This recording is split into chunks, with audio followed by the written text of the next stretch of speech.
Well, and lastly, please head to AustraliansForBetter.com. A lot of what we're going to be talking about tonight will relate to Australians for Better government. The more members that we have, the stronger our movement will be. So if you haven't signed up to be a member, please head to AustraliansForBetter.com. It is $35 to sign up to be a member. But the more members that we have, the more resources that we have, the better we are going to be able to put pressure on the politicians to adopt some of our proposals and really change our system of government for the better, because as you'll find out tonight, there are some deficiencies with our system of government, and it goes back to federation, how our government was set up in the beginning and how things have played out. And obviously the dismissal of Gough Whitlam was a big part of that, understanding how our system is meant to work and how our system does operate. But, let's get into it. He's a returning guest, Dr. Christoper Reynolds. We've had him on the show many times, and he's also been a great speaker at our Australians for Better Government events. The first one was on the Gold Coast, the Endless Horizons event, and last was in Adelaide at Revival. Check those two out, specifically the last one at Revival, as I said, was a very impactful and powerful speech. But let's bring him on. Have you got your camera all set up and you're all comfortable? Dr. Christoper Reynolds, welcome. I hope you've made me a member after all of this, mate, all the work you put me through. Come off, to take my picture. Mate, you're an honorary. $35, surely. No, you're exempt, okay. All right, so we're going to talk about a big moment of Australian history, the dismissal of the Gough Whitlam government in 1975 by the Governor-General Kerr, John Kerr, and obviously Malcolm Fraser had a part to play in all of it. It's the 50th anniversary, and I feel like the Labor Party has done a good job of trying to rewrite history and change our views of what happened on that day. But, it's painted as the Governor-General sacking Gough Whitlam. In my view, all he did was dissolve Parliament and give the option to the Australian people. It went to a double dissolution election, and the Australian people chose to get rid of the Whitlam government in an overwhelming fashion. But you were there at the time. You had some direct involvement. Let us know about that involvement and what were you feeling at the time. Now, tonight we're going to talk about this subject to do with the Constitution and the sacking of Gough Whitlam. Now, I know that the Constitution, when you think about it, who reads it? Who knows it? Yet, with all the research I've done and the whole thing about politics, tonight is the good oil. So if you've ever been interested in politics and how we got where we are, this is the story. Now, when it happened with Gough Whitlam, of course, I was at university in Adelaide at the time. And I was in the Labor Party, but because I was born an Irish Catholic, and that's what you were born into, was the Sydney Catholic right wing of the Labor Party. In the Labor Party? Hey? You were in the Labor Party? Yes. I was also, for those who know, I was a member of the BLF, if you know about the BLF, which is the Builders Labourers Federation. The union was so radical, it's the only union that's ever been disbanded, and the Labor Party disbanded them. That's how bad they were. But anyway, there I was, working on building sites and paying my way through university. And, but I mean, the Labor Party was nothing. I mean, all the universities, particularly where I went to university in South Australia, were totally communist. I mean, there were 5 branches of communism. There were the Trotskys and the Leninists and the Maoists. I got to think who else was there.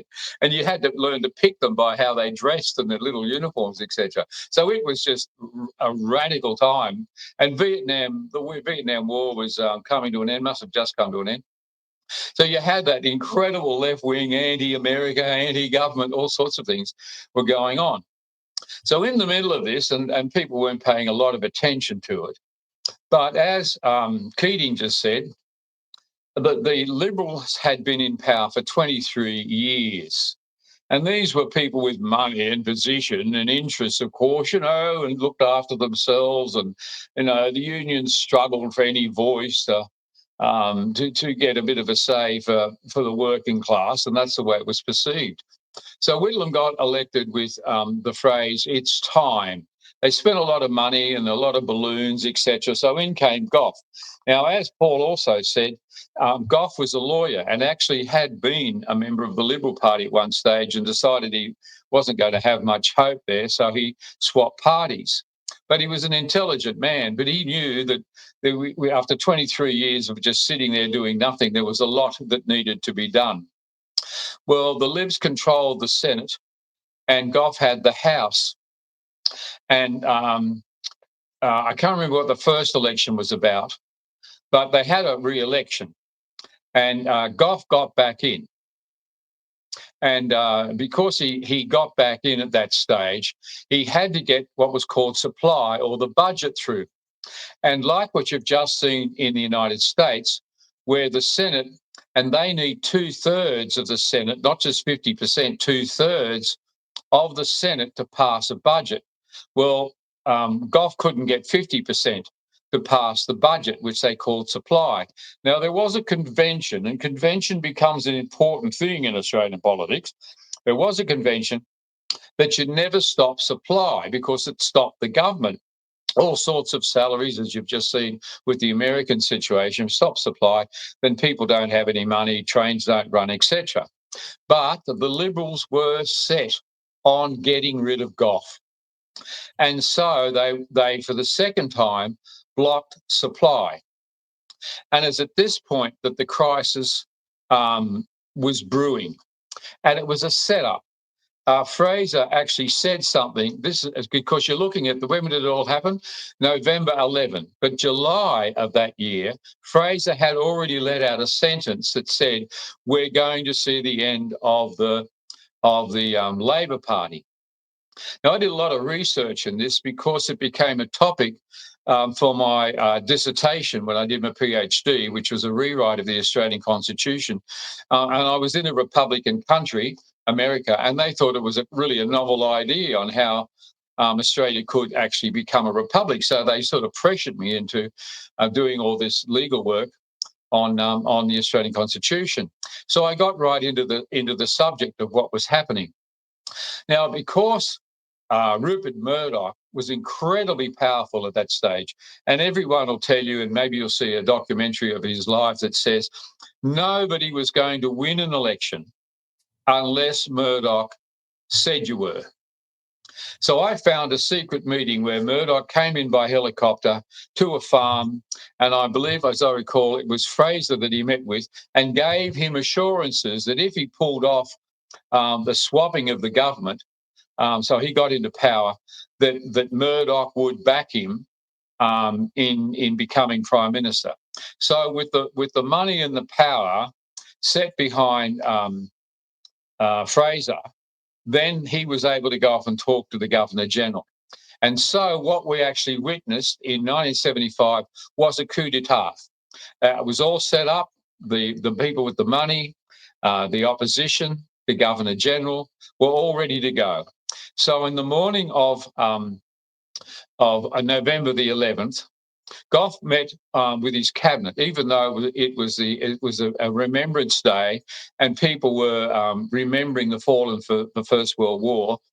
It was so important that the cabinet met, and they decided that they were going to put to the Governor-General a half Senate election. And so at 10 o'clock, Gough got in the car. At 10 o'clock, he had the meeting with the cabinet. And at 1 o'clock, he had an appointment with the Governor-General. However, Fraser had already arrived at Government House, talked to the Governor-General, sort of boosted him up and said, "Now you have to do this, you have to do this," and went into the next room so he could hear what was going on when Gough arrived. So Gough was shown into the study, and Kerr just had one question: "Are you prepared to call a general election?" And Gough said, "No, I'm here to call for a half Senate election." He said, "Therefore, I have no choice but to dismiss you." And Gough said, "Well, we'll see to that." And Kerr said, "I am sorry, but it's too late," which is to suggest, more than suggest, he was saying that he had already assumed what Gough was going to say and had already sent a communique to London, to Her Majesty, to say he had dismissed the Prime Minister. Now, a week later, I saw Gough in Adelaide, and I became good friends with his sister Frida for a good period of our lives together. So I was very much aware of what was going on in the party and the family and how it was all being rolled out. Now, you asked the question, why didn't people vote him back again for a third time in as many years, I think? Well, the answer was, as I recall, people thought if the Governor-General has dismissed him, where there's smoke, there's fire. He obviously needs to be dismissed. We may not know why, but the Governor-General wouldn't act unless it was important. And people just had that respect for the institution of the Governor-General representing the Queen. And if he'd sacked the Prime Minister, there must be a good reason for it. And people were just basically confused. And again, he was now didn't have power. He didn't have access to all the funds that governments have to get themselves re-elected. So Fraser then walked into all that money that's available for a government. But the other thing that happened was that the House had already passed a bill for the budget, and it was now before the Senate. Now, the moment Fraser walked into the Parliament and said, righto, let's do it, then the Senate passed it. So he had money to run the country by the next morning, which Gough couldn't do. So Fraser had not only the country running, so he didn't have a national crisis, and he also had access to all the funds to get an election and Murdoch's backing. So with all the publicity, et cetera, he then won the next election. Now, with Paul Keating, young Paul, and he was only in his 20s and just an advisor, really, to the cabinet. I mean, him saying, oh, we should have got the police and had him arrested. Of course, there's stupidity. Which police? The police are state police. And there is a federal police force, but it was actually quite small. And I mean, I don't know if they looked at borders in those days. They must have, I suppose. But a few issues, and whether they carried guns, they were there primarily with Billy Hughes introduced it, Prime Minister Billy Hughes, to protect the politicians. So Paul is right in saying, maybe that wasn't a good idea. If we called in the federal police, the Queen, because she had been notified of the dismissal of Gough Whitlam, could have just called or had her secretaries call the armed forces. And if they'd resisted, pulled out the guns, because this was if Paul had done that, it was not just tyranny, it was what's the word I want? It was not just rebellion, but it was rebellion against the crown. And I mean, that was not going to be tolerated. I mean, think of the Falkland Islands, where they just sent in ships and the army if you're going to step out of line like that. So Paul, I mean, Gough was right to say, you blokes in Sussex Street always want to get violent. But what Paul was saying was one, it was ignorant because he didn't understand the nature and the powers of the Governor-General. And secondly, it was arrogant to think that he could bring in the police and arrest the representative of the Queen. Now, the issue that firstly came about was, could the Governor-General do what he did? Did he have the power to actually dismiss the Prime Minister? And the answer was yes. And there were two sources of power that Kerr actually relied upon. One was called the reserve powers, which are those powers given to the Governor-General under what was called the letters patent. Now, this country started off with letters patent from King George to Arthur Phillip. And this elaborate document sets up the social, the political, and the religious life of a colony.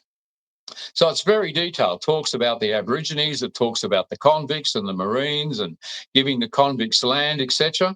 But with this business of the letters patent to John Kerr, it still had fundamental clauses that said the Governor-General represented Her Majesty, and that she had given him powers to run as her viceroy, as it were, in this country, and to be the person in charge of running her government in this country. But the other place that Kerr drew his power from was directly out of the Constitution. Allow me to read you a couple of sections. Verses is good, of the Constitution. Let me see. It says the Governor-General may decide the times for holding the sessions of the Parliament. He is required to recommend the purpose of appropriation bills. So even when there was money bills going through the Parliament, it wasn't until the Governor-General said, well, this is the purpose of how I want the money to be spent. He has the power to dissolve both houses of Parliament under the condition there exists a deadlock in the position of the legislature. If and after the election has been attained in the Senate, blah, blah, blah, blah, he may assent or withhold assent from any law, which means, and Kerr did, he could say, I don't like that. Why are you forcing this law upon my people? And send it back to the Parliament, which hadn't happened before. The Parliament didn't know what to do, or Gough didn't know what to do, with the Governor-General saying, I'm not going to sign that bill. The executive power is exercised by the Governor-General, which includes authority over the Commonwealth administration, the power to declare war, enter into treaties, and request extraditions. He can choose and dismiss executive council members. He appoints officers to administer departments of state. And when the Senate does not pass a referendum proposal as submitted by the House of Representatives, the Governor-General can put it to the people and have it passed anyway. He can appoint and remove all other officers of the executive government, appoint and remove justices of the High Court. Further, the Constitution states that the Federal Executive Council exists only to advise the Governor-General in his decisions. So in our Constitution, it's clearly stated that the Governor-General has the executive power, that is the power to administer this country. He has the power. So what happened? Because we don't see the Governor-General running our country today. It's a few months ago, for some reason, I went down to Sydney. There was some celebration in the Parliament House. And I found myself being introduced to Peter Cosgrove. Now, I've got to get his title right. His Excellency, Sir General Peter Cosgrove. Right, lovely title. So anyway, we started to talk. And I pushed him a bit on and how did you find the job, Peter, being Governor-General? And he said to me, he said, I went overseas to America for something. I forget what it was, a funeral or something. And he said, I could not represent Australia. I couldn't open my mouth, and I was the Governor-General. And I couldn't believe that here I was, the executive officer for the country of Australia, and I wasn't allowed to speak. I said, because, mate, what's happened in our government is the Governor-General has been reduced to just a Mr. Order pen. I mean, all you did do was just sign the documents that come in on Thursday, and you've got no power whatsoever. So the question is, if you don't ask it, I will, Steve, how did we get into this mess? And it's an interesting story, really, because Australia was part of an experiment in the process of democracy. And England was anti-democracy because, why would the House of Lords want to be handing those commoners the power to run a government, was the basic attitude. And so there was resistance to this horrible thing called democracy. Maybe it should be just those people that have land or a bit of money that could vote, are some of the issues that sort of came up. So what was happening, really, as we sort of progressed through the 19th century, what had happened in about 1840 is they passed an act to allow for elections. And it became, in New South Wales, the Legislative Council, which still exists. And there were 36 members, and half of them were elected, the other half were appointed. And it was at that stage that William Wentworth ran for the electorate of Sydney and got elected. In 1850, Britain passed the New South Wales Constitution Act, or something to that effect, which gave way for New South Wales to write a constitution. And this was the first constitution that the British Parliament had ever considered. It was really quite a novel idea, have a constitution for one of the dominions. Oh, I hope they can't get themselves into trouble. So William Wentworth wrote this document and got it through the Parliament. Now, this then allowed for a bicameral form of government in New South Wales and a few other things. And the other states then, or colonies, adopted it. So this then put us on the path towards, as it were, democracy, it would seem, certainly independence. Now, it didn't take long before Earl Grey, who was the Secretary of War of the Colonies, started to sort of say, can you colonies down there think about federating? Because I'm sick to death of all the letters I get from all of you whinging about all of these other domestic issues. And if you just get yourselves together, then I'd only have one lot of letters to answer to. But the problem was that the states wanted to hang on to their individual power. And you can understand why. Why would we want to talk to those South Australians, So they all had slightly different times and different railway gauges and different currency even. They even printed their own money at that stage. So they weren't going to talk to the other states. And certainly they had different excise duties and trade tariffs, etc. But it all had to do eventually with them coming together over money. When I was at university and I was doing my PhD, I went and presented the proposal for what I wanted to write to a professor. And he looked it over and he said, well, this is all very nice. He said, but where's the money? And I was affronted. I mean, this is the Australian Constitution. Well, why would you suggest that there was money involved? And he said, my dear sir, he said, I don't care what country you're talking about or what political system you're going to write about. There will be money involved. So go back and look for the money. Where was the money with the Australian Constitution? Well, by the time we got to about 1891, the colonies had been heavily seeking foreign, that is British money.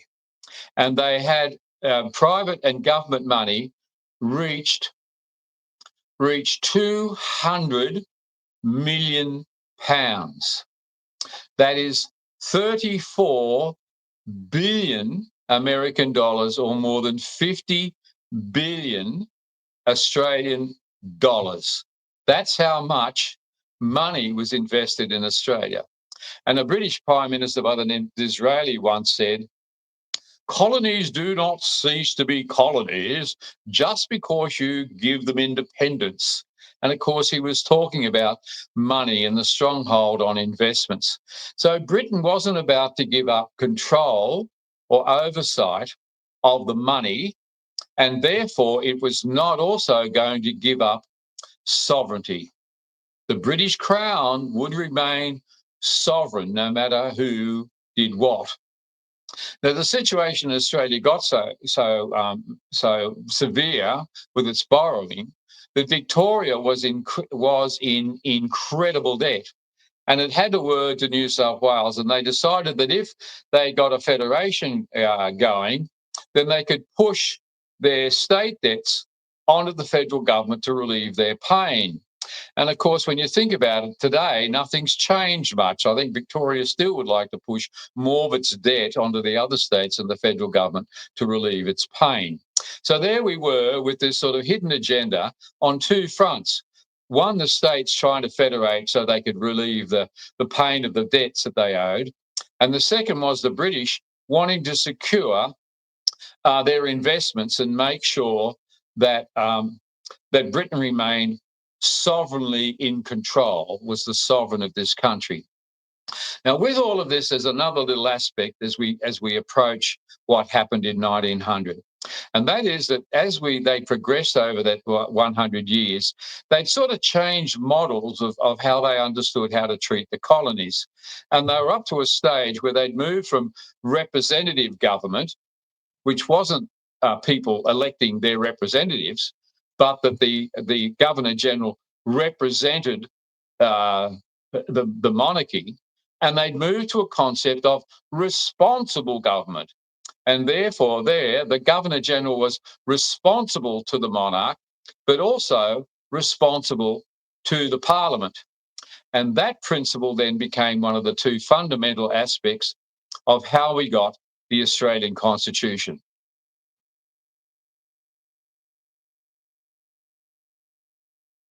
I thought I might stop so you can ask me a question about Angus Clark. I just felt like I'd wind you up and let you go because you've just done a podcast on your own. But that's good because It was a bit hard, isn't it? There's still more to go.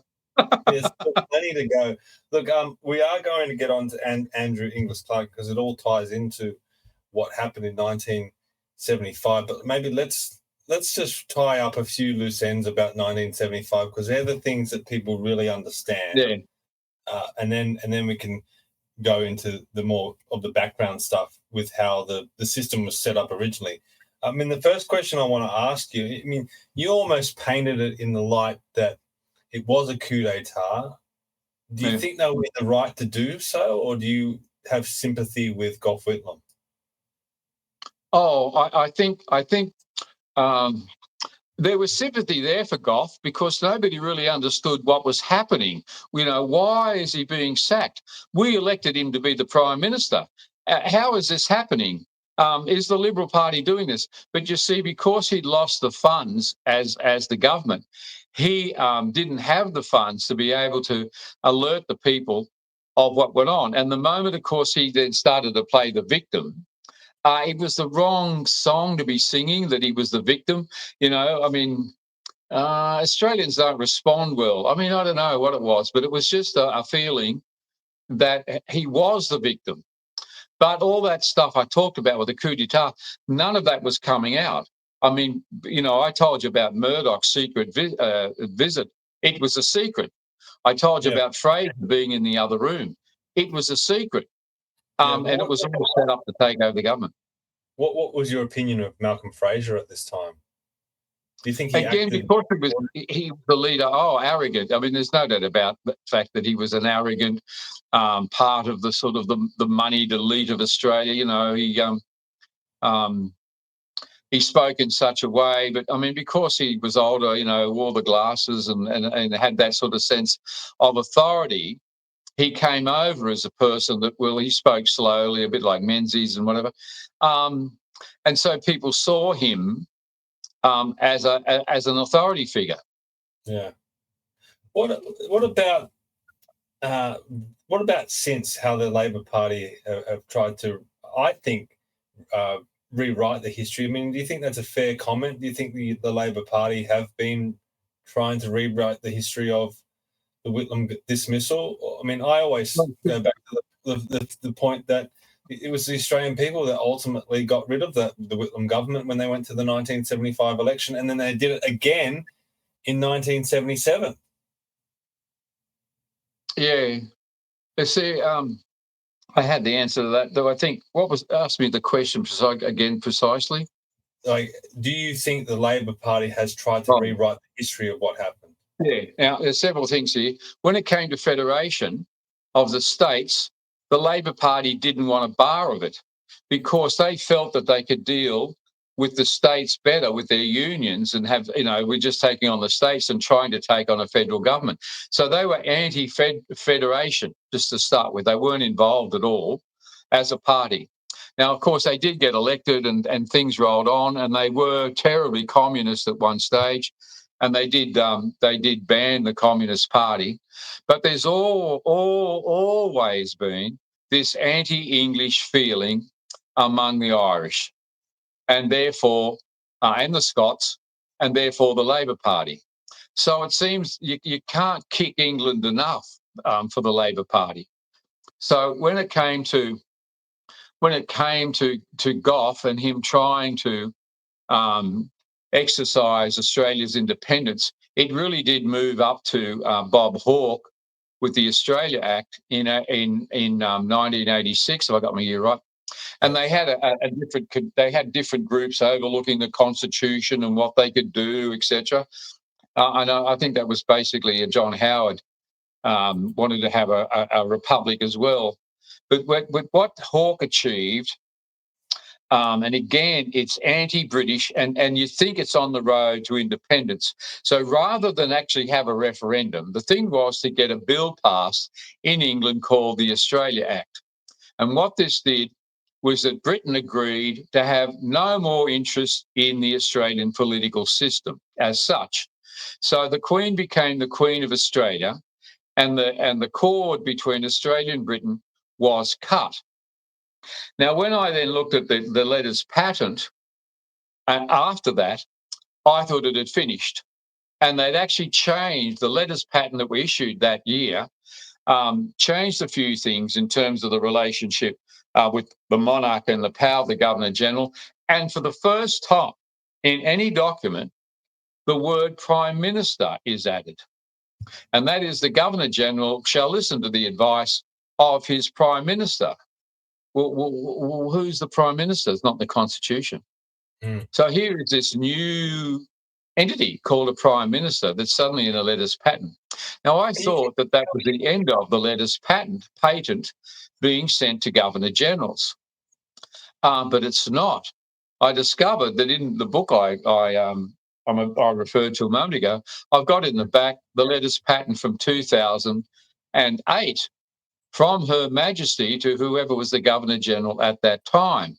I tried to find the current letters patent to our GG Sam to see what has come from King Charles to her, giving her power as the Governor-General to represent the Queen of Australia, but I haven't been able to find it. It's probably there.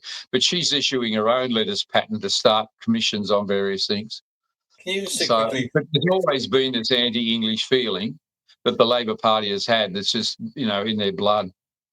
But these letters patent, are you saying that the monarch can change their instruction to the Governor-General and what powers the Governor-General can have without changing what's in the Constitution? I mean, is it extra powers, like you're talking about reserve powers? And they can I haven't seen. Yeah, it's not so much a changing of the powers as I read through them, but a refreshing of the powers to the current Governor-General. So it's, every now and again, I thought it was with every Governor-General, they get issued again, and here are the reserve powers. But I was surprised that I've actually got in my book a copy of the 2008 letters patent to whoever was the Governor-General at that stage, because I thought it had finished in 86, but it hasn't. Yeah, they're still there. I was interested to see. Now, remember, those letters patent basically say the Governor-General is my authorised person to administer the government. And that's all it needs to say. It's that broad that they can administer the government. Well, this is one of the things I was talking about in my speech at Revival in Adelaide at the Australians for Better Government event. The Prime Minister is not mentioned at all in our Constitution. However, the Governor-General is mentioned, and this is the amount of times, I'll just bring it up on the screen, how many times the Governor-General is mentioned. In all of these sections of the Constitution, the Governor-General is mentioned in some way. Now, that says to me that the Governor-General is meant to have a lot of the power.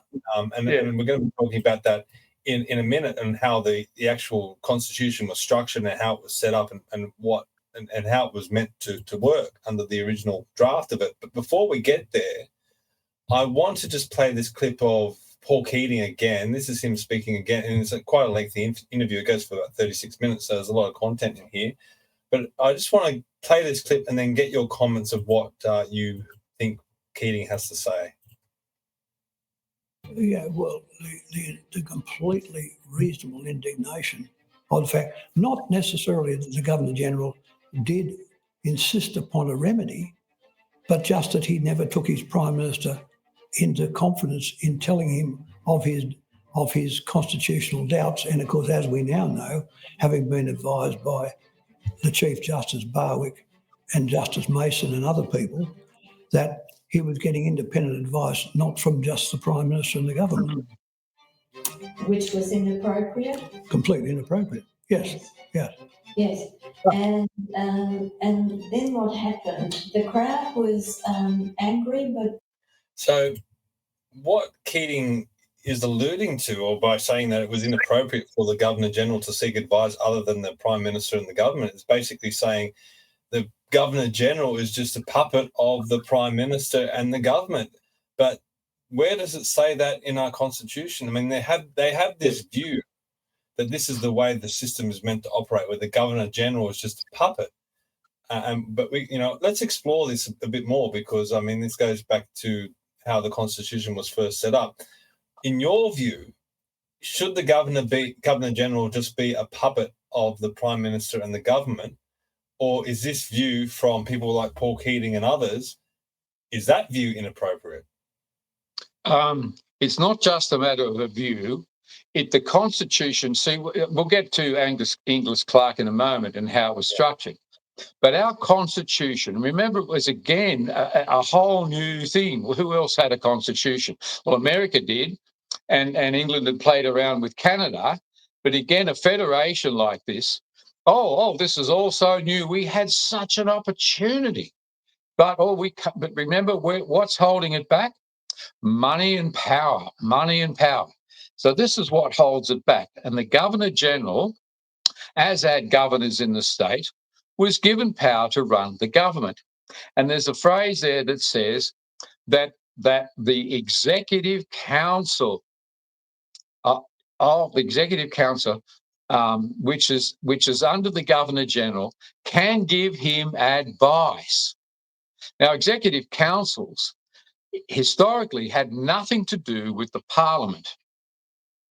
And even when they wrote in clauses we're going to look at in a moment, where ministers of state had to be members of the Parliament, that did not necessarily, in the Constitution, give the ministers and this entity called the Prime Minister any power to tell the Governor-General to do squat. He could advise. And the Governor-General, as we read, could sort of say, well, that's nice advice, but I don't like this legislation. Go and rewrite it, as Kerr did, because he had the power. So what's very strange is that here are these people, Keating included, who were anti-British, anti-British sovereignty, but had stepped into this arena of convention. It's not convention for the Governor-General to act outside of the advice of his Prime Minister. Well, what was the word? Convention. Where did you get that from? Oh, in the club, the men's club, of course, we all talk about cricket and what's conventional, what you can do and you can't. Governor-General can't go off doing what he wants to do, can he? Well, have you read the Constitution? Well, it's a lovely long document, isn't it? Somebody's probably read it. And why can't we just get on with doing what we do? So you can hear the attitude, the old boy sort of thing, we're all knowing what's going on. So it's very strange for Keating to get on his high horse and say, well, it wasn't convention. It's unlawful. Well, it wasn't, mate. It wasn't, mate, unlawful. In fact, the Prime Minister and the Constitution, a statute, has no power and can be dismissed legally by the Governor-General. He's there as long as the Governor-General likes him. Right, let's get into Andrew Inglis Clark. Now, this is a figure that you've talked about in your speeches at Australians for Better Government events. There's not much known about Andrew Inglis Clark, which is interesting because you credit him as being the person that wrote the Australian Constitution, at least the first draft of it. But in my research, there doesn't seem to be very favourable recounts of Inglis Clark. This one says that Clark was very short and did not speak well. At the 1891 convention, he worked quietly, going around to the delegates to ask their views and reporting back to Griffith. That's Samuel Griffith. That's just rubbish. Yeah. He did not attend the 1987 federal convention because he was travelling in the United States. And in 1898, he became a judge in Tasmania. So that's the first one. That's the shorter one. I mean, do you have any comments on that one? Oh, well, he was travelling, so what? But I mean, where do you get off saying he was short and he was quiet and he just worked the room? I mean, where's the politics in saying something like that? The man was the Attorney General for Tasmania. If he was short and quiet, how did he get that job? And he went off to defend Tasmania in Britain for something that was Tasmania being sued for, stopped into America, and yes, arrived in time for the 1891 convention. And there were all the premiers all there, as I've said before, getting ready, settling in for a week to talk about a constitution. They knew why they were there, and that was to try and get something together that they could push their debts onto. And that was the sort of extent of it. None of them had any experience in constitutions or what should go into it. Absolutely none, because there wasn't any. So Inglis dropped this document, and today I'm very pleased to say that I've actually found it. I've got a copy of his original draft, and it's fascinating to read because he rightly, as you find in the American Constitution, starts off with a section on executive power. But the document gets doctored, and they push the executive power to the next section after the Parliament. We're going to elevate ourselves in the Parliament and become Chapter 1. And the executive power will move to Chapter 2. Well, this is sort of, you can hear the arrogance in what they were doing because it's not the way you do it. I mean, power starts and is held, sovereignty is start, because it starts off that our Constitution starts off with talking about the monarch. Well, then what would you move to next? The monarch's representative, of course. And in America, I mean, the president, the whole executive section takes up the first section. So it was very arrogant and a statement of where these guys were at to move the executive section, the Governor-General, past all of that business to do with the Parliament. Well, let me read this because, I mean, this paints the picture a little bit more. This is on the Australian Dictionary of Biography website, and it's again talking about Andrew Inglis Clark. Now, down this section is quite lengthy, but it says, through his experience as business manager of the family engineering firm, Clark first became interested in federation as a solution to intercontinental tariff rivalry. He was a delegate to the Federal Council in 1888, 1889, 1891, and 1894, and the Australasian Federation Conference in Melbourne in 1890. Before the National Australasian Convention in Sydney in 1891, he circulated his own draft constitutional bill. That's what you're discussing and you're talking about. This was practically a transcript of relevant provisions from the British North American Act, the United States Constitution, and the Federal Council Act, arranged systematically, but it was to be of great use to the drafting committee at the convention. Parkes received it with reservations, suggesting that the structure should be evolved bit by bit. George Higginbottom admitted that the acknowledged defects and disadvantages of responsible government, but criticised Clark's plan to separate the executive from the legislature. Clark's draft also differed from the adopted constitution in his proposal for a separate federal judiciary, with the new Supreme Court replacing the Privy Council as the highest court of appeal on all questions of law, which would be a wholesome innovation upon the American system. He became a member of the Constitutional Committee and chairman of the Judicial Committee.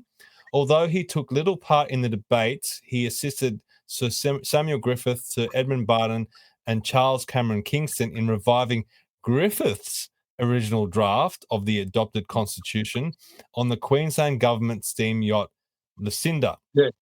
Though he was too ill to be present when the main work was done, his own draft had been the basis for most of Griffith's text. And Alfred Deakin, in his book The Federal Story, described Clark at the conference as small, sparse, nervous, active, jealous, and suspicious in disposition, and somewhat awkward in manner and ungraceful in speech. He was nevertheless a sound lawyer, keen, logical, and acute. So there's a lot to unpack there. Yeah.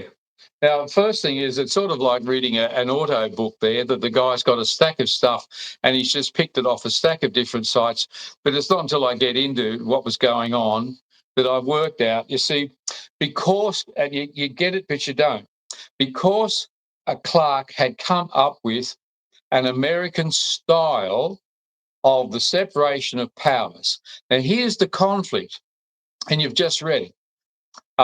The separation of powers meant that you had a republican form of system. However, Clark put in that we were still a constitutional monarchy because it was the monarch who would ultimately stand over the top of, or sit over the top of, the Governor-General, that his powers were separate from the legislature. But the legislature people couldn't take the fact that they were going to lose power. So here they are rubbishing Andrew Clark.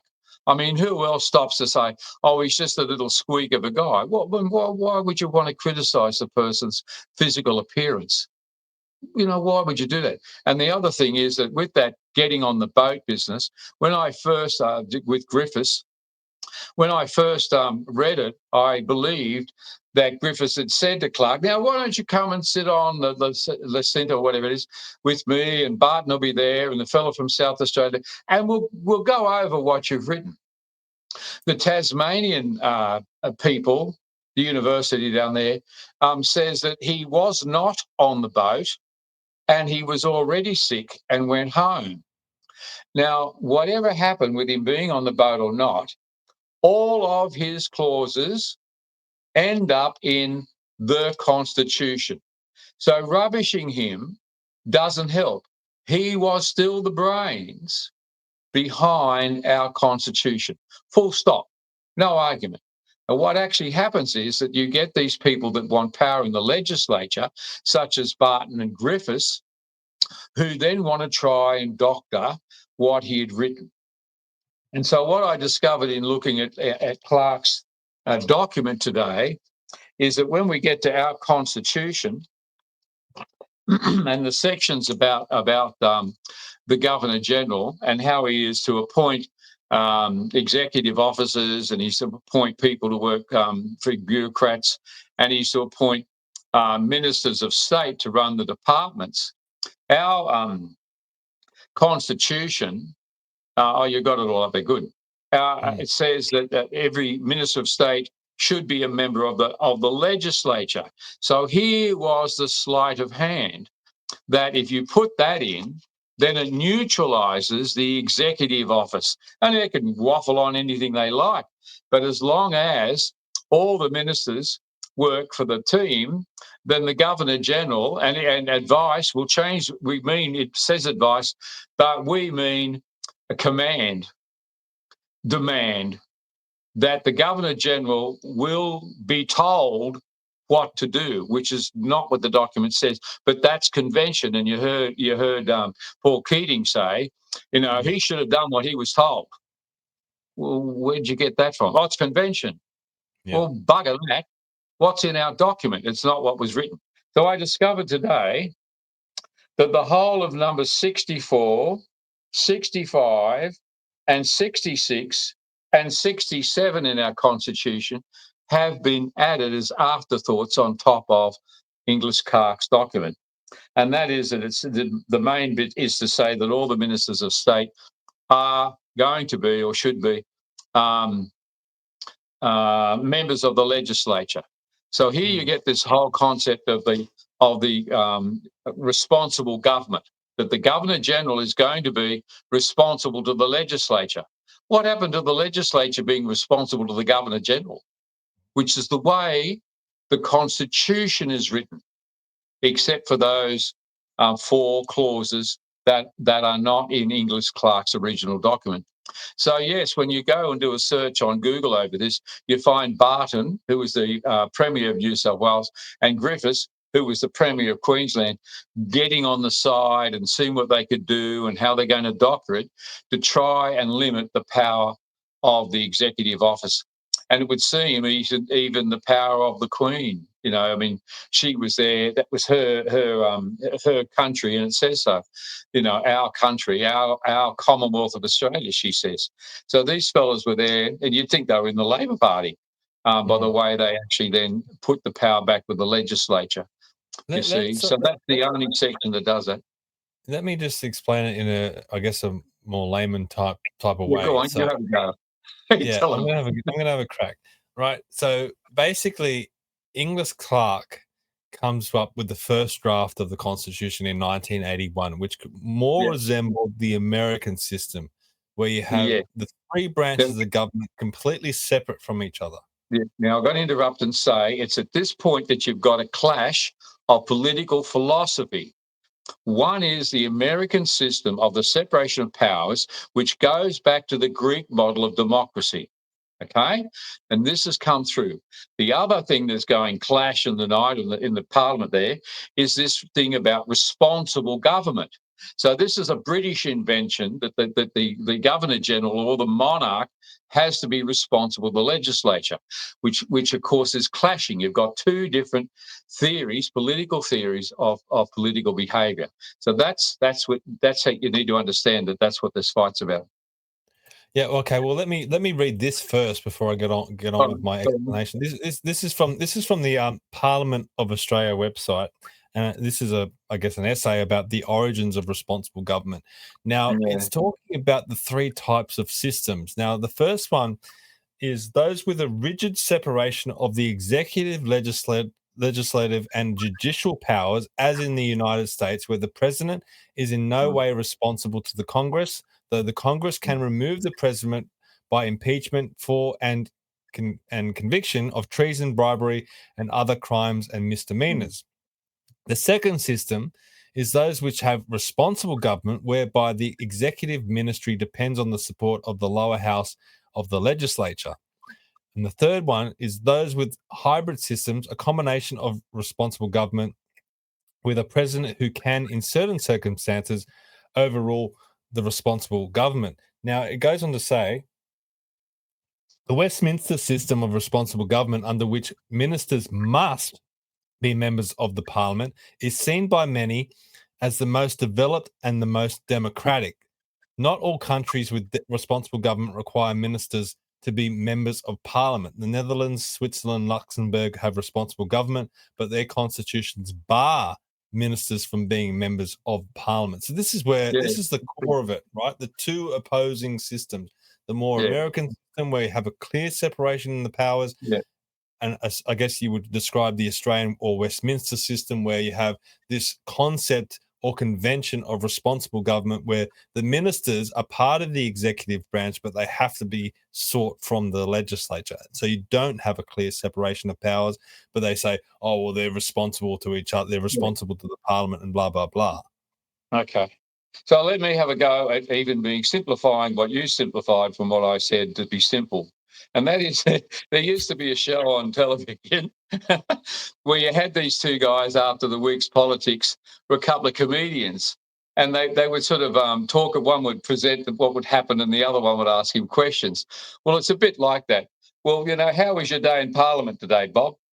Oh, well, you see, well, what happened was we had an election. And I got together with my mates and we all decided that there were more of us than there were of them. So I said, well, if you make me the leader of our mob and call me the Prime Minister, I promise all you blokes that when I get in, I'll make you ministers. All right, then we all vote and you're the Prime Minister. So off, he said, we had that meeting and I went off to see the Governor-General and I told him that I was going to be the leader of the mob in the Parliament because I had more people that were going to vote with me to pass my legislation than anyone else. And then I've got a list of all the fellas that I like and I put it to the Governor-General. And of course, he does what he gets told these days. So what happens is we're now back in the Parliament. And of course, I've got a cabinet with all you fellas.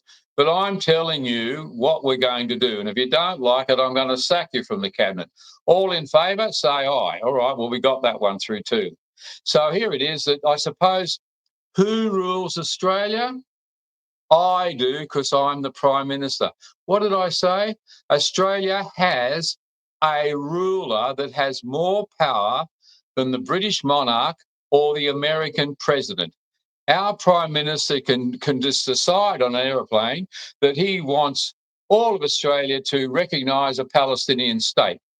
And I said it, and therefore it is. Because he can. He is the elected ruler of Australia. And yet in that document called the Constitution, there's not one democratic phrase in the entire document. And the Governor-General is, as I said before, just an auto pen. He does what he's told. So does the Cabinet, so do the ministers. He can do anything he likes until his mates decide to turn on him. And we have a terrible system. And to say that our system of responsible government is the most advanced, it is a shocking hybrid system that robs the people of their democratic rights to have an independent government, that is, an independent president or executive officer who listens to them and runs our country, and not the blokes that have been elected to form legislation. We have a shocking system and it needs to be reformed. So it wasn't so much of a case of them taking Inglis Clark's constitution and deleting things from it. They were adding things to it, which made it a mess. Now, if we go back to chapter 2, you're saying that sections 64, 65, 66, and 67 were added. But if you were to remove those and just read chapter 2 without those sections, you've got section 61, which relates to executive power. The executive power of the Commonwealth is vested in the Queen and is exercisable by the Governor-General as the Queen's representative, and extends to the execution and maintenance of this Constitution and of the laws of the Commonwealth. Then section 62 is the Federal Executive Council, which, I'd like you to expand upon. This is the council that's set up to advise the Governor-General. Section 63, provisions referring to the Governor-General. And then section 68, which I suppose would have been section 64, the Governor-General is in command of naval and military forces. So this is a high position. But these other sections that have been added only undermine this position, order it down. Yes, and you've got to go to the front of that document that you're reading, the Constitution. Let me get to it. And there's a section 4 that's just states it straight out before you get to the business about the Parliament. Number 4, the Act of the Constitution of Australia. 1, 2, 3, turn over the page. Have I got the right one? Section 4 is provisions relating to the Governor-General? Yeah. I've got two parts of it here. Wait a minute. 1, 2, 3.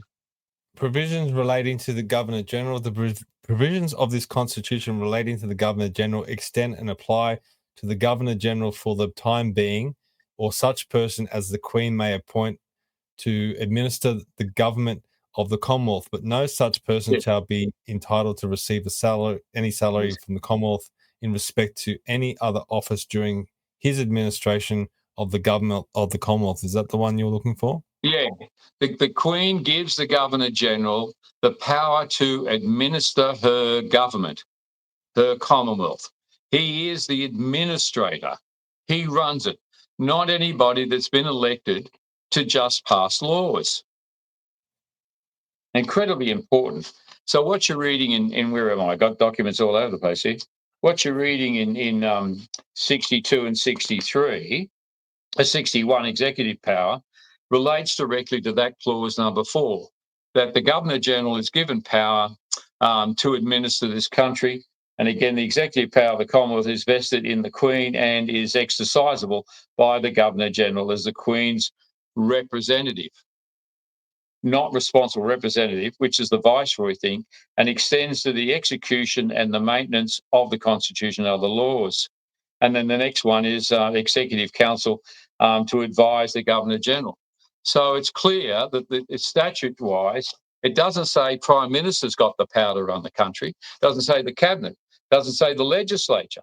None of them have the power to do money bills, to spend money bills, to employ anybody or sack anybody. Just like the American Parliament, they pass laws, and then what do they do next week? Pass more laws. Now, our big problem, apart from this going over the statute business, is the fact that we elect people, lovely people who can stand on corners, and I suppose they still hold babies or whatever they do, and they get themselves elected. And when they get to Parliament, well, we've got some jobs going here, Mary and Bob. Have you got any talent? Do you know anything about the economy, fiscal policy? What about aerospace or agriculture?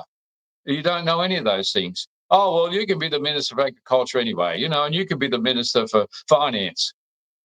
They don't know anything.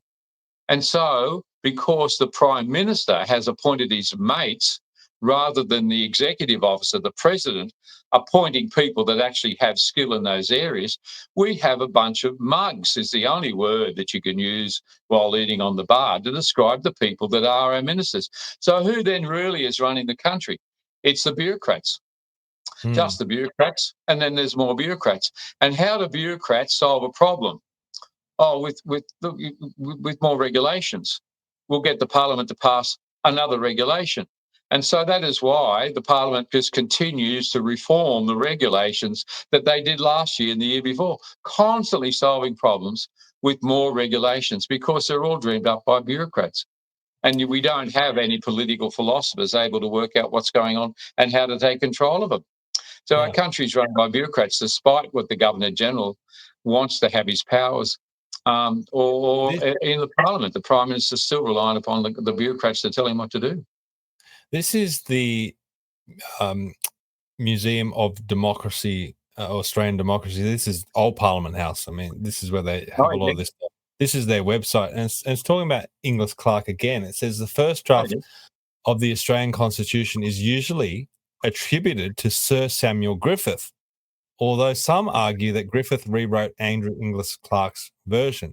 So there's a real muddying of the waters as to whether Andrew Clark even had a role. And when these people are actually talking about Inglis Clark, they paint him as this feeble sort of character. I mean, yeah. Now I'll say it again. I got a copy of his first draft today. I downloaded it, and I can sit and compare our document with his and see all the clauses that are his, of the 98 clauses or something that went into the Australian Constitution. 86 are pure Clark. And anyone that says anything else needs to go back and do their blasted research and at least read the documents before they open their mouths and gas on. Griffiths did not write the Constitution. But let's unpack this a little bit more. So you've got Barton, who goes on to be the first Prime Minister. Yeah.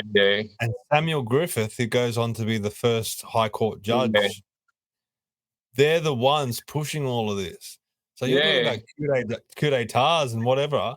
It seems like our whole country and it doesn't stop.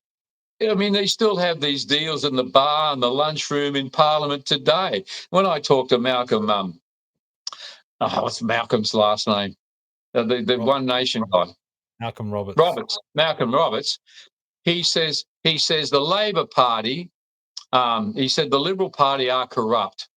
And the Labor Party are corrupt plus. He said the deals that they do, and they're always there trying to do things and work around, etc., etc. But it doesn't stop. That's politics, is working out deals. And this is where Barton and Griffiths, I mean, people knew that they were mucking around, and that's what's even in the documents today.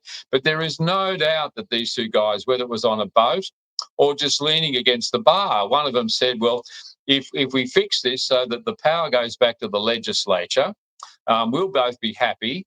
The government, the British government, and are going to be really happy because we can protect their interests.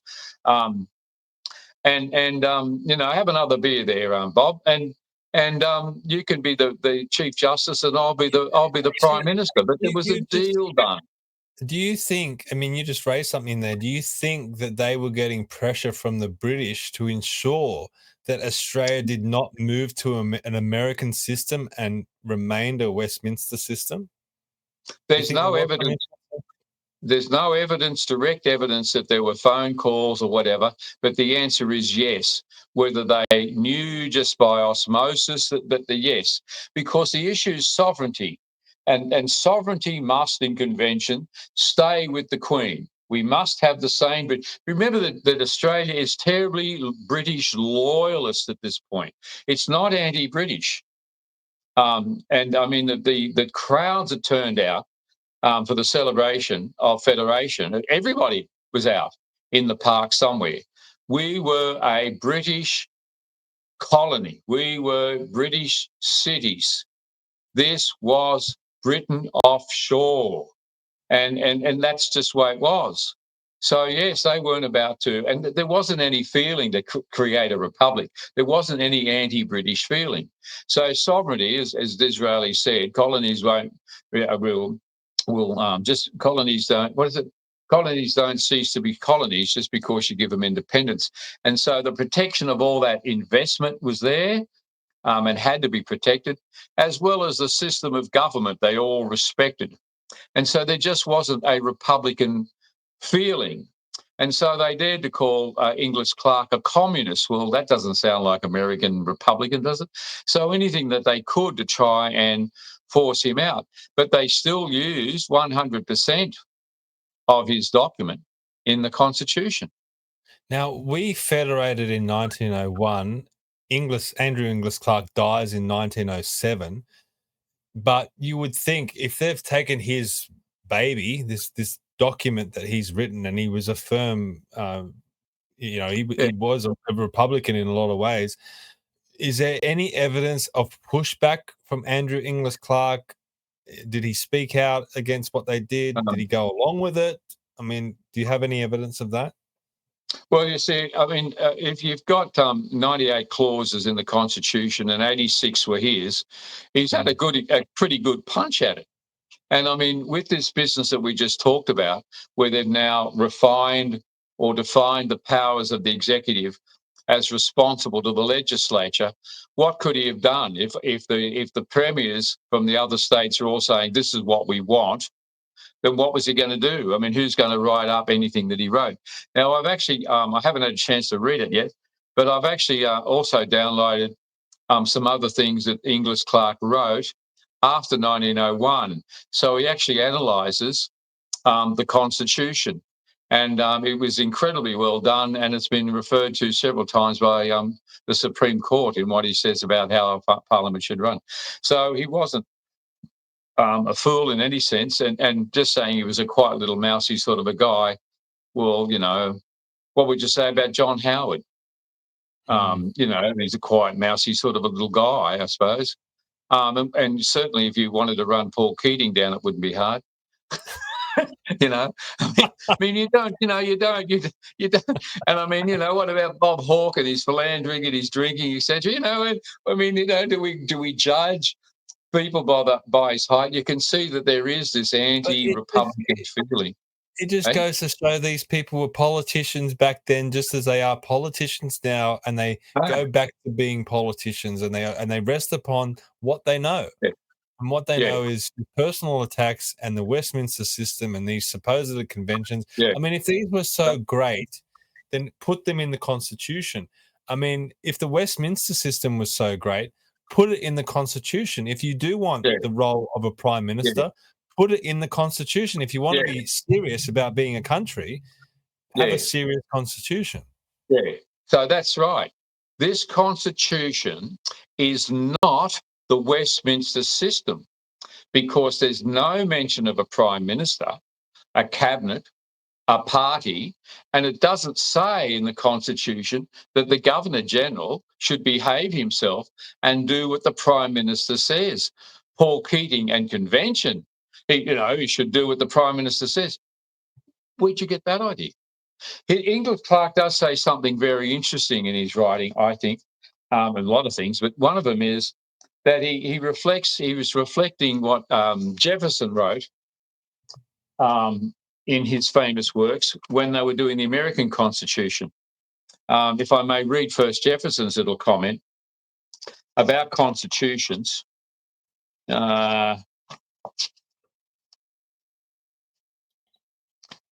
Jefferson says, some men look at constitutions with sanctimonious reverence and deem them like the Ark of the Covenant, too sacred to be touched.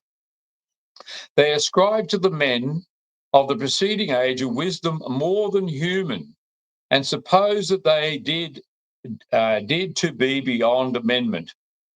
Laws and institutions must go hand in hand with the progress of the human mind. We might as well require a man to wear the coat that fitted him as a boy as civilized society to remain ever under the regime of their ancestors. Now, Inglis Clark says something very similar. He realizes he's at a turning point in time, and he says we are at a point where we should not just do what we have done before, but have an opportunity to do something that suits the future of our new nation. We are still at that point, and with 43, is at least 43% of the people of this country have said that they don't like our system of government and its lack of democracy. And they're right. Where is democracy? When we just vote every time we vote for another ruler to take place. We need something that separates our government, really separates our powers. The Westminster system has had it. Getting the executive government people to be answerable to the legislature is an old, useless, worn out system.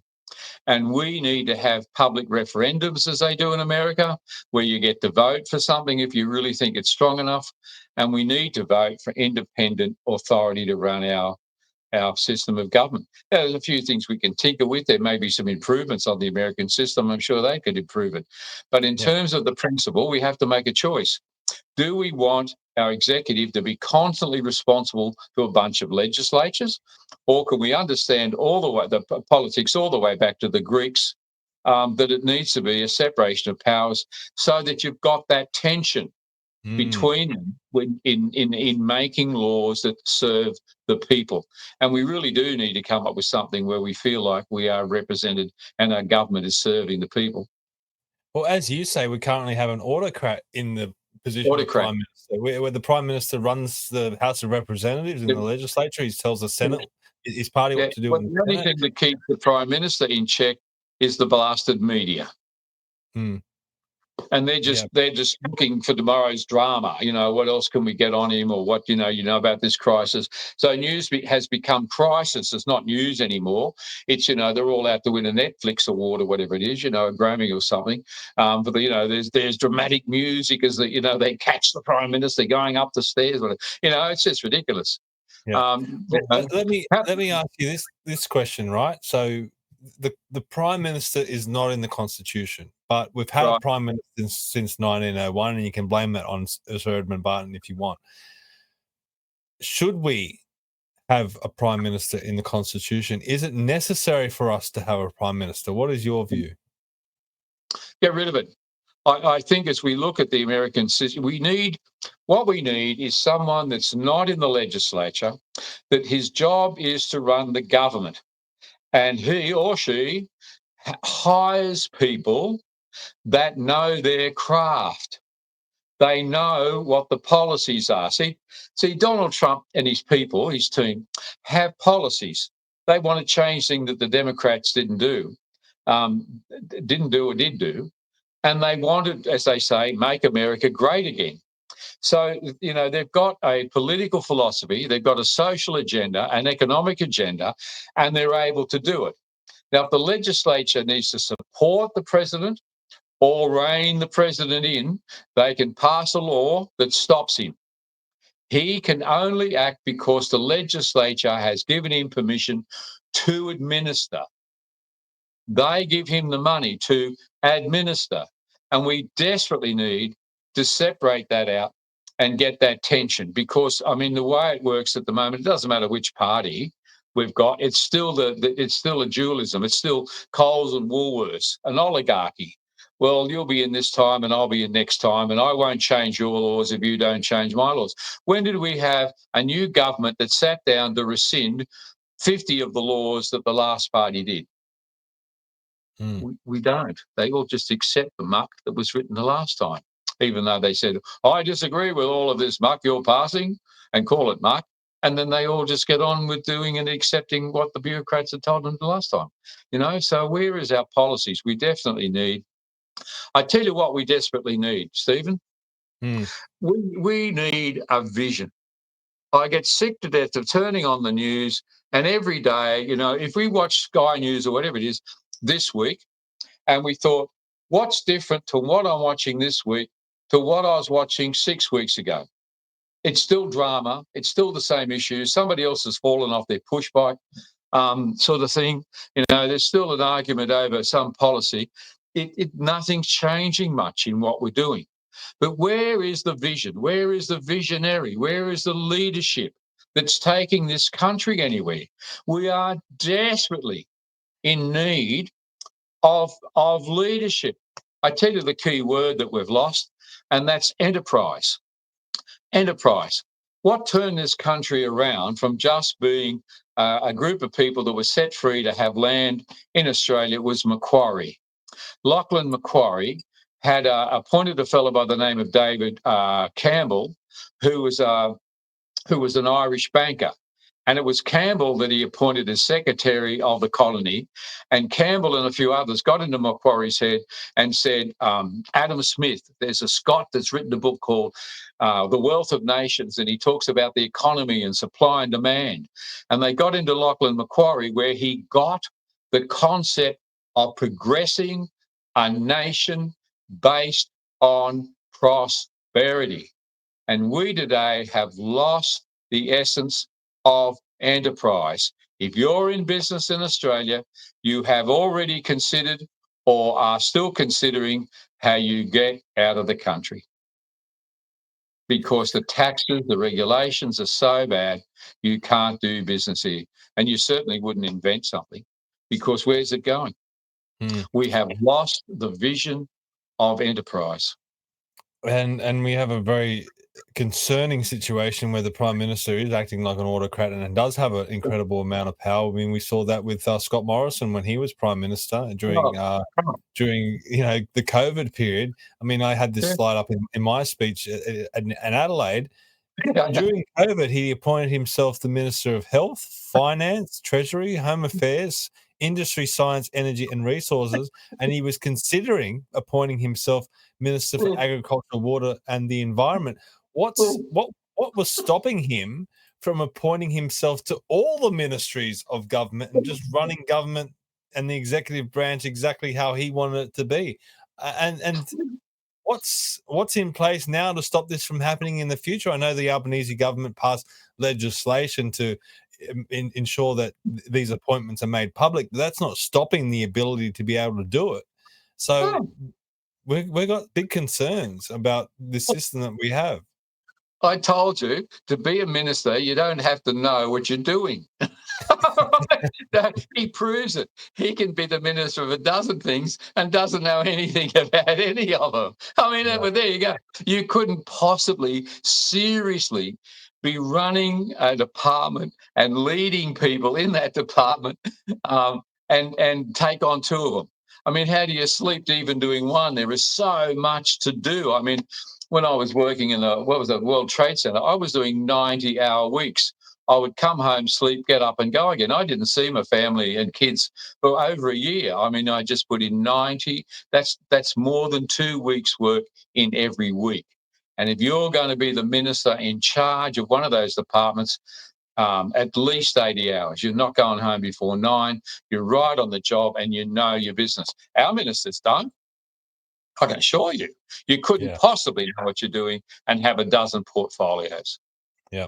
Well, let's take it back to Whitlam, because this is why we, I guess, went on this roundabout journey, is to explain as to why the Governor-General has certain powers. And I mean, the Governor-General shouldn't just be this auto pen that you talk about. The Governor-General should have a lot more say in the government. So do you want to finish up with any points in regard to, I guess, the Whitlam dismissal and the power of the Governor-General? Yeah, if it had been the other side and they'd actually sacked a Liberal person, I can just imagine out of that old school with them saying, you can't do this, it's not convention, not cricket, you can't just go doing what you want. So it's fascinating to see a member of the Labor Party who was still so soaked in the convention of what Parliament was about. So what happened to the rebel, boy? Where's the rebel? Where's the revolution of you doing so? So it didn't go their way, is what you're hearing. And if it had gone their way, you can bet they'd be just sort of giving it a kick as they went past. They wouldn't care. So, it's not convention. Well, when did you guys care about convention? So, yes, you can find, that they actually turned to this silly thing called convention and didn't turn to the Constitution because it didn't support them, is what it is. People ask, what can we do? And it would take a while. I can see that they've had a number of sort of committees and convention sort of groups get together to discuss how we could become a republic or how to fix the government. I've not read any of them. I should. But what do they come up with? Because we're no closer to getting independence than we were before. Now, there's two parts to this, of course. One is that we still have a large Caucasian population here that is still very pro-British. They don't, and conservative. Australians have been over 100 years very conservative in change. So we're not going to get the people jumping up and causing a revolution to bring on a republic. We're not going to get it from the existing politicians. No one's going to say, "Oh, I just had a bright idea. Let's become a republic. And we'll elect the Governor-General and give up our power." It won't happen in this country for two reasons, the same old reasons: money and power. What premier or prime minister is going to shoot themselves in the left temple and say, "I don't want the power and I don't want the money. I'm quite happy for a governor and a governor-general to tell me what to do"? It's not going to happen because they're not going to give up the power.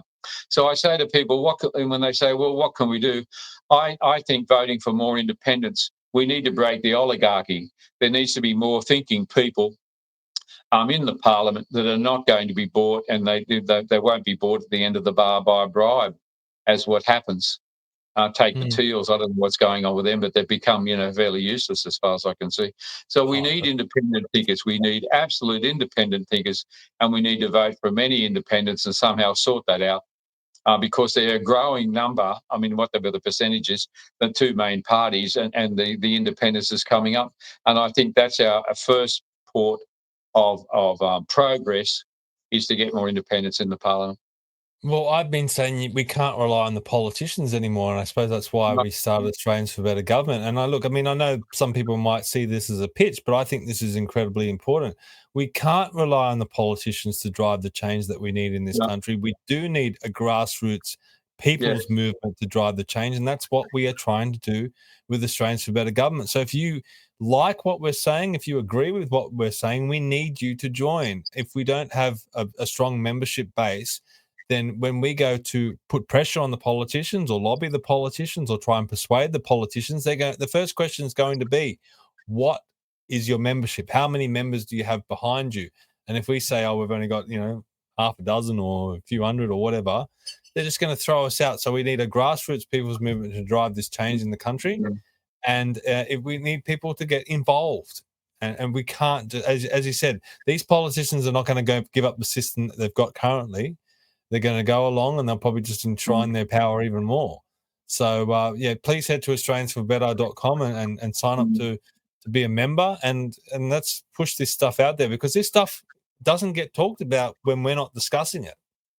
It doesn't come out in the media or anything like that. So thank you, Dr. Reynolds, for being part of this discussion. Have you got a copy of my book to show people? Because the last two chapters of my book are dedicated to this issue. I talk about, show me the money. Where was the money? How developed the place was. And if you press on that website and say, go and watch the video, because this is the most accurate record of Australia's history ever published. Yeah. What a capital idea. Please buy the book, not because I'm selling it, but because I personally am sick to death of all the rubbish that is out there. And we need to straighten it out and understand what an incredible country we have and what amazing people have contributed to making it a great country, without all the rat bags that just think and look after themselves. And you can find that at drchristopherreynolds.com. You hit buy the book and it will take you through to the website where you can purchase the book. If you want to find out. They just have to look up what a capital idea, and it should take them there. Yeah. Yep, and you can get your copy of the book. And I've got my copy, and I know when you came down to Adelaide, you completely sold out of all the copies that you brought down to Adelaide. It's definitely resonating with people. And you've also written this other book in the past as well, Shadow of the Crown, which people can also get on Amazon. Yeah. You can, Now, where you get that is you need to contact me directly because it's out of print. I sold a lot. But I'll send you the PDF and you can have that, I don't know, $5. How about that? You can have it. I want the money first. I'll give you the PDF. And you got to remember, I wrote this when you get into it. I was 33 when I rewrote the Australian Constitution, and I picked it up to have a read tonight. And I thought, this is better than Tony Abbott's auto. What's he got? An AI book. yeah. So my effort at 33 is better than the former Prime Minister. So it's worth a read because I actually discuss what actually happened with Whitlam in the Shadow of the Crown. Contact me. Find my phone number there somewhere, and I'll give you the PDF. Yeah, right. Okay, so last question. All right. Was Whitlam a good prime minister, and did his government deserve to be given the chance to continue? I think yes. I think that we were 23 years standing still at the bus stop, and that people really did feel that we needed to move. There were so many things that he just moved in. Now, people that are criticised of Gough, they say, "Oh, he moved too quickly." Well, maybe. But you see, he also wanted to do something about energy, and he had this idea that all the gas off Western Australia, we could put a tunnel and run it across Australia, and all the East Coast would have all this gas. Now you think, oh, that's a bit of a silly idea. Well, was it or was it not? But he couldn't get the Treasury, which should do what it was told, to actually give him or get him the loan for the money. And they should have. It was progress, it was employment, it was free gas. We would not have this great, stupid debate going on about energy at the moment if Gough Whitlam had been able to bring the gas across to the East Coast. Oh, well, what happened to that gas there, Dr. Chris? The Japanese bought it. Aren't we stupid? All that gas goes off to Japan, at a BHP. So he was doing some terrific things. I mean, and trying to get people into education and free education, which was something that the government wanted to do. That was good infrastructure building, getting into the mines, not with all the social welfare programs. What is it? 1/3 of the nation is currently on social welfare. I mean, I don't know how to assess that, and who should and who shouldn't. But in anybody's government, that's a huge amount of dependency, and we're in a real mess. And here's the bigger piece of hypocrisy: we want to be net zero, or we want to be pro the environment, but we are quite happy to sell our dirt to other people to make iron ore and sell our coal, and that they pump stuff into the atmosphere, and we just turn a blind eye and don't realise we are the contributors. We contribute to that so-called sin every day. And every time you turn on your phone, you're using electricity. Where do you think it comes from? So the hypocrisy is ridiculous. No, I think Whitlam, if he'd been given a go, I mean, and they got off his back, he was doing great things. And it was because it wasn't the current people who had power. They needed to get him out. And I don't know where they thought they were losing, except that they just always, he's not one of us sort of thing. And they wanted to get rid of him. So you're still a Labor man at heart, aren't you? No, I tell you, I've been really down in my life, and I've been really up there. I mean, I worked with the White House. Now, when I worked in the Senate, there is not a senator who is not a multi-millionaire. And everybody gets around with starched shirts, and they have their initials on their pocket. And you stand there and go, where am I? Now, I did a thing with Reagan. I was one of the first people that analysed what you came to know as Reaganomics, which was supply side economics.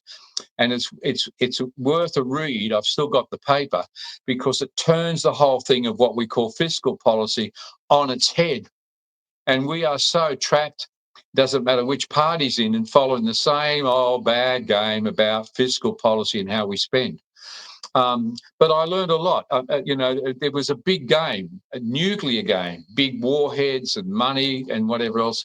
And I realised, well, Karl Marx had something to say when he said it's the value. He talked about the value of labour and its contribution to progress.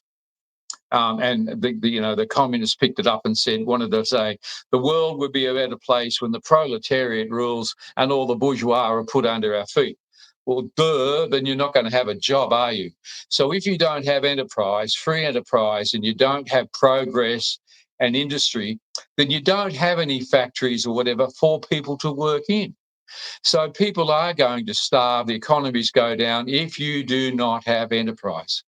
And that's why we have such dependence in Australia. So now I move to a position of understanding that you've got to be pro-business in order to be pro-national growth. And I think the Labor Party as such is an anachronism. It was good in the 19th, needed in the 19th century, needed halfway through the 20th century. But it's only 15%, is it? 15% of people are in unions today, maybe even less. So they don't represent the country anymore. It's not that they're workers. I mean, the blasted tradesmen that come up my driveway earn more than I did as a university professor. I mean, where's the labour? They're not poor as such, and there's such a variety. I know it's not. I'm not a Labor Party person. These days, I'm not a Liberal Party person. I've still got some Catholicism. I still am a Catholic and certainly a Christian. And I really personally cannot come at parties that want to support the murdering of babies. That's I can't do that. And I can't support people getting into our schools that want to harvest children to suit their own sexual desires either. I cannot, in all good conscience, support these sort of programs. And there's probably a lot of other things in terms of benevolence that either party gets into that I can't support out of just conscience. We need to do something. I tell you who was a good politician, and that was Bob Hawke. He had a Christian background, despite, again, the criticisms, and he cared about this country. And it didn't matter what party he was in, he cared about, and he was one of us. He was an Australian. And I often feel that the parties, I don't know what planet they're coming in from, but I don't feel an affinity with lots of things that they do. More independent in the parliament, I think, mate. Yeah. All right. Well, that was a fascinating discussion. Who would have thought that you could link Gough Whitlam and his dismissal to Andrew Inglis Clark? But you did. And I think it was a very important discussion. I mean, a lot of these things in our history are viewed in a vacuum. Yeah. They're in an isolated environment, and you really need to give the backstory about what happened previously to be able to understand what took place and how things progressed. So, mate, you're someone that I do value highly, and it's so good that we can have you as a resource to discuss these issues and to discuss our history, because I think it's incredibly important. And I just wish more people knew about this stuff when we can get this information out there better. So thanks for coming on tonight, mate. Yeah. I think if you're going to do politics, listening to this tape and understanding the conflict that has been there and is still there in our system and our parliament, if you don't have a grip of the sort of things and the two different paradigms that are in conflict in our country, then you don't understand what's going on and between who runs our country and where we could or should go. So tonight we discussed some of the good oil, as we say. Yeah, that's right. No, it was a great discussion. Thanks for coming on, mate. And thank you, everyone, for watching.